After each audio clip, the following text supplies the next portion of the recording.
today was a bit of an underwhelming, I guess, first day of qualifying at the Indianapolis Motor Speedway. Main things that happened today, all 33 cars, or 32 out of the 33 cars, got qualifying runs in. Stefan Wilson was apparently having mechanical issues and got caught out at the wrong time. They weren't able to get out and do a run, but of course, since there's only 33 cars, they make the field automatically, essentially. But today we had a lot of other interesting things happening. The Fast 12 has been set. Positions 13 through 33 have been set. I mean, that's going to be the starting grid now. And we had a bit of controversy with a lot of teams dropping their old times and not exactly improving. So I'm just going to go ahead and get into it here. To start off the day, you had Pato Award doing the first run of the day, and immediately it was very obvious they had very good weather conditions. It was something like 70 degrees track temp and like basically no wind. Pato went out and set a 2:33.0, and then right after that, Rinus VeeKay went out and set a 2:33.655, which is apparently the third fastest qualifying run of all time at Indianapolis. Other interesting things from VeeKay's run, he set a 2:34.702 first lap, which was insane to watch. VeeKay dropped a bit of speed as his run went on. He went from 2:34.7 down to a 2:32.6, so about a 2-mile-an-hour drop off. It was very obvious he had trimmed out a lot, but VeeKay was extremely fast. So those two times, the first two times of the day, ended up being 1 and 2, of course, in reverse order. So Rinus VeeKay was fastest of the day with a 2:33.6. Second fastest, obviously, as I had said before, Pato Award with a 2:33.037. Third was his teammate Rinus VeeKay, who went out fourth with a 2:32.775. Fourth was Alex Palou, who actually went out quite late in the day, right out in the middle of the heat, and set a 2:32.774. And Tony Kanaan was fifth with a 2:32.625. The remaining cars getting into the Fast 12, sixth was Jimmy Johnson with a 2:32.398. He went out quite early in the day and set a really fast time, and that was the only run he needed. So it was really cool to see Jimmy comfortably in the Fast 12. Seventh, Ed Carpenter with a 2:32.397. He had a really bad qualifying draw, and again, similar to how Palou was, went out right in the middle of the heat, but was still able to set down some really quick laps. He had a 2:32.9 first lap. I assume he had a pretty similar setup to Rinus, maybe a little bit less trimmed out since obviously the grip level is going to be lower, but I'd say those are pretty comparable, just to see how much the heat is affecting runs at that point. And Ed comfortably in the Fast 12, and a really cool run for Ed. Eighth was Marcus Ericsson with a 2:32.275. Ninth was actually quite a surprise, especially considering at the beginning, you know, he had a lot of people putting down fast times. It was a bit of a surprise to see Roman Grosjean in P9 made the Fast 12 with a 2:32.201. Cool story for Roman, similar to Jimmy, in his rookie year of running in the 500, makes the Fast 12. So that's really cool to see. 10th, Scott Dixon with a 2:32.151.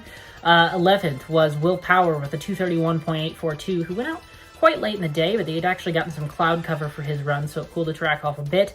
And 12th was Takuma Sato with a 2:31.708. Now, his run was actually quite controversial, and that's the first thing we're going to talk about today, because Takuma Sato had his run at the beginning of the day, and made the Fast 12, and he was, I believe at the time, somewhere around, would have ended up 9th or 10th, something in that range. But it came out afterwards that Marco Andretti, who was the car that was running right after Takuma Sato, apparently Sato had interfered with Marco's warm-up lap of his run. So standard procedure, once you're done with your qualifying run, is to obviously take turns 1 and 2 on the normal track, come down the backstretch, stick to the inside, and take the warm-up lane through turns 3 and 4 so that the next person going out for their run can have their first, it'll be the pit exit lap without having any interference. But what Sato had did was stayed on the track through 3 and 4, either through some type of mental error. I assume that was the cause. Just kind of forgot to go in the warm-up lane and ended up pretty directly interfering with Marco Andretti's warm-up lap, as you can see on the replay I have up here.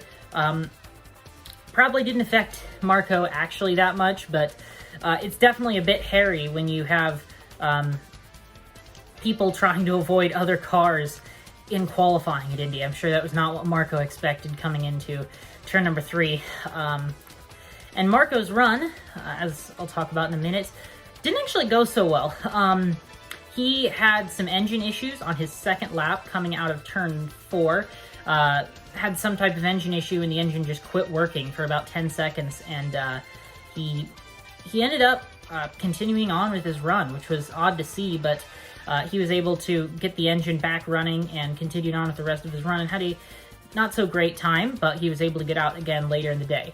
But, talking back about that Takuma Sato incident, there were a lot of people calling for Sato to get some type of penalty, either a fine or possibly some type of penalty against his run, and it turned out that IndyCar decided they were going to disqualify his run entirely. So Sato had to go back out later in the day when it was warmer and the weather conditions were less conducive to a fast time and run again.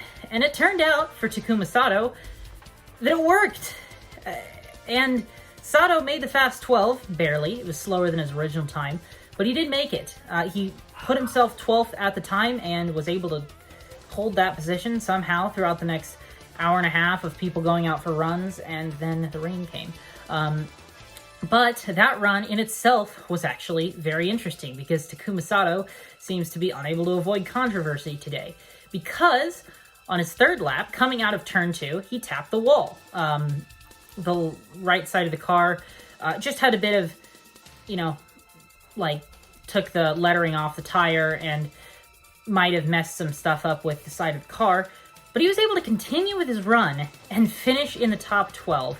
And not only that, but he beat his teammate who had just gone out before him, which was insane. It was, similar to what happened to Will Power last year in the bump day. As soon as you saw it, you thought, well, his run's done. He's, obviously he'd already lost his time from earlier in the day. It looked like he was about to lose another time and is going to have to go out again. But it turned out that wasn't what happened, and Sato was able to finish his run with a car that didn't look so great. And as I'll pull up a video of what the side of the car looked like, there were some stuff that was definitely messed up. Obviously, the 2 right side tires had the lettering scuffed up on them, and it looks like the side pod had actually dislodged from itself a bit. There was like a small break in between 2 panels of the side pod, so it looked like it might have messed that up a bit. I can't tell if you can see that on there, but that was something I had noticed when I saw that video from Rick Ware Racing of what the car looked like. So Sato had a definitely slightly damaged car and was able to still put up laps in the 231 range. His laps weren't even a lot slower than his laps from before. He had, from lap 2 to lap 3 was a 0.6 of a mile an hour drop off, and lap 3 to lap 4 was basically dead even. So obviously that wall hit on lap 3 cost him a bit of time, but he was still running 231.2s at the end of a run after hitting the wall, which is insane. But I guess, especially considering what happened with the rain, it's better for Sato to go and do a lap and a half with some possibly bent steering or possibly messed up car than to do 4 laps with a possibly messed up car later on in the day if you can't fix it very well and you just need to go out and do a run. So Sato kept it on the track and was able to finish his run, which is insane. And then moving on down the grid, 13th, the first car locked into their position, David Malukas, which is Takuma Sato's semi-teammate. They're both in the Dale Coyne Racing stable. Obviously, Sato works with Rick Ware Racing. It's Dale Coyne, Rick Ware, whatever. Malukas was 13th, which was actually odd to see that he was slower than his teammate, especially with the wall hit. Because Malukas, especially in Fast Friday yesterday, seemed extremely fast. And, some of his first laps, he put a 232.482 out on his first lap, and considering that it looked like they had a bit more downforce on his car, it seemed like, it seemed like Malukas was going to be able to run some really fast laps, but still managed to be a little bit slower than his teammates, which I guess is excused considering that, he is a rookie. But Malukas seemed fast, just it was definitely odd to see that he was slower than Sato. So moving down the field for some, sorry about my table here. Moving down the field for some other interesting headlines. Colton Herta, who on his first run had a mechanical issue with the engine. Have a listen.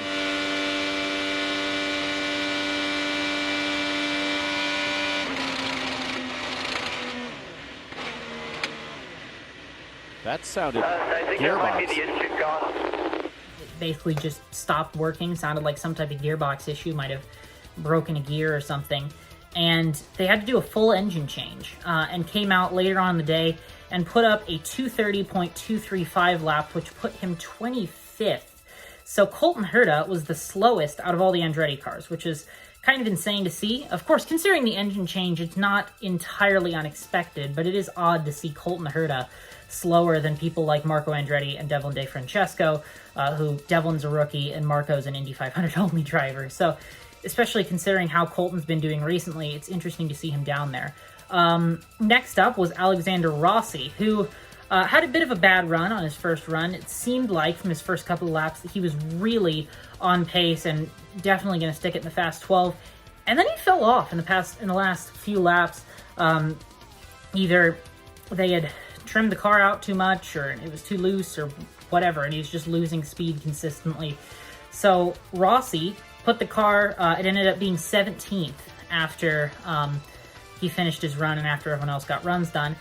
And after that, they decided to pull that time and go again to try to get in the fast 12. And Rossi did not do that. He put the car 21st with a 2:30.812 average, so he lost 4 spots. He ended up being moved back up to 20th through other cars dropping runs, which we'll talk about in a second. But you don't see that very often where people are willing to drop times to run again. Maybe, it's probably, that there's no bumping this year, so you're not going to be putting yourself in jeopardy of getting bumped if you drop your time. But still odd to see that. Rossi ended up losing 4 spots from getting rid of his time and running again. And yet, later on, 2 Penske cars decided to do the exact same thing. So Scott McLaughlin was the first car to go out. He was, it would have been 15th, I believe, after everything turned out how it did. And he went out for another run to try to improve his time to get in the fast 12. He was pretty close. His teammate Power made it with somewhat sketchy weather. So it seemed like would have been pretty easy for McLaughlin to try to go make the fast 12, or at least improve his position a little bit, even if he didn't.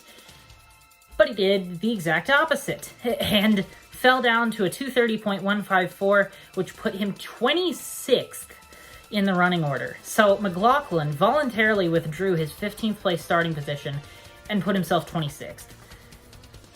And right after that, Joseph Newgarden was about to do the exact same thing. And then he was saved by a lightning delay, which turned into a rain delay, which turned into the end of the session. So Penske had decided to put both of those cars in the line at the same time. So if McLaughlin went, Newgarden was going to go. They couldn't pull him out of the line after McLaughlin's run was slow. They couldn't take him out and say, well, no, we're not doing that anymore. They went in the fast lane, so they withdrew their time, and Newgarden was going to have to go. But, as I said earlier, Newgarden got extremely lucky with a lightning delay. I mean, he was out on the track. He would have been out on his pit exit lap before starting the warm-up lap. So he hadn't taken the green yet. And he was able to get it. He kept his run from before, because the rule is, essentially, once you take the green, that's what erases your run. And if you go out for a warm-up lap, like Newgarden did, and then IndyCar calls a caution and stops your run, you don't lose the run. I believe if they would have waved off before he took the green, they would have lost that time. but they didn't because it was an IndyCar yellow. And then after that, yellow for lightning, that ended the session. So they ended up waiting about an hour and a half until would have been around 5 o'clock to actually officially call it, but that was the end for qualifying today. So a couple of other stories I want to go over here. Rahal Letterman Lanigan Racing struggled. It looked yesterday, they didn't do much running at all until the last 30 minutes of practice. It looked yesterday like they were having some issues with keeping up on pace, and that was definitely the case today. They had the 2 slowest times out of anyone, with Christian Lundgaard in 31st, a 2:27.0, and Jack Harvey 32nd with a 2:26.8. Graham Rahal had a more respectable time of a 2:30.7, which put him 21st. But still, not a good day for Rahal, and especially considering they had 2 cars on the last row. It's really odd. Obviously, there's nothing else to be concerned about at this point. That's where they're going to start, and hopefully they have good race cars. Better hope. Otherwise, they're going to be stuck in the back of the field. So, I don't know. It's just odd to see that Rahal just couldn't do anything for qualifying. The other car on the back row was Stefan Wilson, who did not get a time in because I believe I mentioned this earlier. They had an engine issue from the practice before. I believe it was from the morning practice. They had an incident where going through the gears, it sounded like they had swapped second and third gear on accident, and Stefan went and shifted from first to third and then down to second, which would have jacked the revs all the way up. I believe they said something around 16,000 RPMs, and killed the motor. So, or at least they assume it killed the motor. That if you hit 16,000 RPMs, they're going to replace the motor, whether or not it actually killed it. So they had to change a motor, and they weren't able to get out and run for today. Now, the assumption is they probably wouldn't have done great. They definitely wouldn't have gone and made the Fast 12 or anything, but looking at the Rahal times and some of the other people down in the 228s, 229 range, it's reasonable to say that they could have made a run at not 33rd, maybe somewhere in the low 29s range, or low 20s range, not 20. But it's definitely interesting to see that Stefan, with that engine change and with whatever other mechanical issues they might have had, they weren't able to get out for the rest of the day, which is just odd considering that Colton Herta and his team changed an engine in an hour and a half. I don't know. We still didn't exactly get a very good idea of what the issue was there. What I just said is something I'd heard on Twitter from the team. So, I don't know. It's interesting to see. A couple of other things I want to look at is just team performance. Andretti, first of all, was not on pace today, other than Romain Grosjean putting the car 9th in the Fast 12. Their next fastest car was Rossi in 20th, which is not good. Then they had 23rd, 24th, and 25th with Marco, Devlin DeFrancesco, and Colton Herta, respectively. Again, not a very good qualifying from Andretti. Obviously, again, Romain is independent of that, it seems like, because Romain putting it in the Fast 12 in his first year is quite an achievement. But it's odd to see that all the other Andretti cars seem to not have good luck with qualifying today. Marco had, obviously, the incident with Sato, the engine issue, and then Colton had another engine issue. Devlin, it just seemed like was a little bit slower. That's reasonable. He's a rookie. And, of course, Rossi had whatever they ended up doing with withdrawing a time, which... it's stupid, but, whatever. It happens. Next up is the Arrow McLaren guys, who had the two of the 3 fastest cars in second and third with Pato Ward and Felix Rosenquist. And then Montoya down all the way in 30th at a 228.622. That's almost 5 miles an hour. I'm bumping around this table, but almost 5 miles an hour slower than his teammates. Now, granted, Juan ran that at a bad time. He had a good draw, and they had a mechanical issue in tech inspection that they had to go back and run again. But it was very odd to see that Juan was a lot slower. And on the radio, when he did his run, he really did not like his car. He was really not I mean, he felt like there was tons of stuff wrong with it. He felt like it didn't drive like he wanted it to. I don't know if that's just a case of Juan being picky or the car actually being bad, but it's odd to see that Juan Pablo Montoya was just that much slower than his teammates. Next thing, and this will probably be the last thing I'll talk about. Actually, no, I got one more thing after that. Chip Ganassi puts all of their 5 cars in the Fast 12.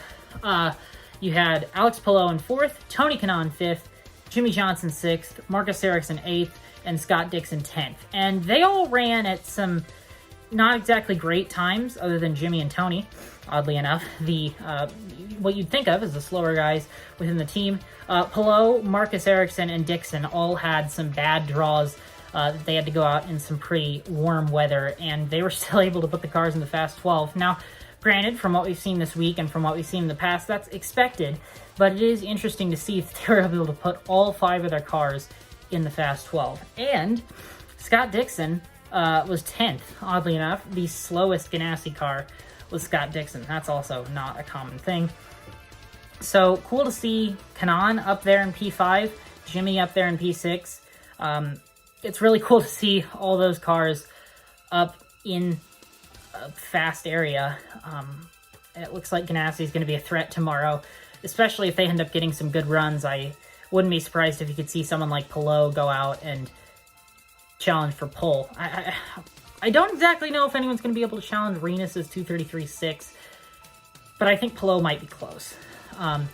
He had really not great weather for his run, and VeeKay had perfect weather practically, like 70 degrees and no wind.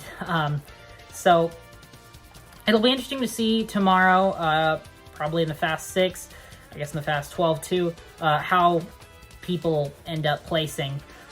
But I wouldn't be surprised if the Ganassi cars are quite a threat. Of course, the other team that's very fast always in qualifying, Ed Carpenter Racing. Obviously, I talked about Rinus VeeKay at the top of the board. Ed Carpenter 7th. But oddly enough, Connor Daly was 18th, which was very odd to see. He went out at a similar time to Ed, and was quite a bit slower than him. Connor had a 230 basically 231, and Ed had a 232.3, so 1.3 miles an hour with very little very little weather change. Was odd to see. Obviously, Ed's fast. Ed's always going to be fast in qualifying, but it's odd to see that big of a difference for Ed Carpenter Racing. So 2 out of the 3 Ed Carpenter cars are probably going to be a big threat for the pole tomorrow. I wouldn't be surprised if,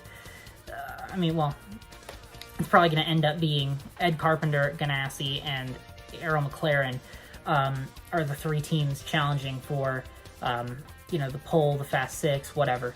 But yeah, that's really about all I have for today. It was definitely an interesting day of qualifying. Had some weird mechanical stuff going on that you don't normally see. Had a bit of controversy with qualifying interference, which is almost never seen in Indy 500 qualifying. And, of course, a rainout of the last, through 2 hours of the session and then, an hour before that. So, yeah, lost a lot of time today, but everyone, except for Stefan Wilson, got a run-in, and we've set the Fast 12, and we've set the grid from 13th to 33rd. So, I'll have a video out tomorrow covering the Fast 12 and the Fast 6. I'm sure that'll be interesting to watch. The first year that we've expanded to 12 cars, and also had a round of 6. It's almost more similar to normal qualifying in IndyCar than 500 qualifying that we've seen in the past. So I'll have coverage of that out. That's at 4 p.m. For anyone who's wanting to watch it live, which I'm sure you'll want to.